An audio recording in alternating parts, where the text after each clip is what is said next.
TSPSC paper leak వ్యవహారంలో కేంద్రం జోక్యం చేసుకుని కేసును సీబీఐకి అప్పగించాలని జగిత్యాల జిల్లా మల్యాల మండల కాంగ్రెస్ నాయకులు డిమాండ్ చేశారు. బీఆర్ఎస్ ప్రభుత్వం నిర్లక్ష్యం కారణంగానే వేలాది యువకుల భవిష్యత్తు ప్రశ్నార్థకరంగా మారిందని కాంగ్రెస్ నేతలు ఆదిరెడ్డి, ఆనందరెడ్డి ఫైర్ అయ్యారు.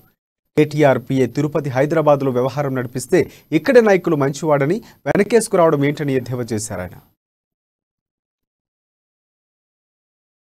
కేటీఆర్ గారి పిఏ ఉండి మరి ప్రభుత్వ ఉద్యోగ నియామకాల్లో మరి కీలక పాత్ర వహించే విధంగా ఒక అవుట్సోర్సింగ్ విద్యార్థి ఆ స్థాయికి ఎదిగిందంటే మరి టీఆర్ఎస్ లో మరి ఏ రకంగా వాళ్ళ పరిపాలన కానీ వాళ్ళ రిక్రూట్మెంట్ కానీ ఎట్లా జరుగుతుందో మనకు అర్థమవుతుంది.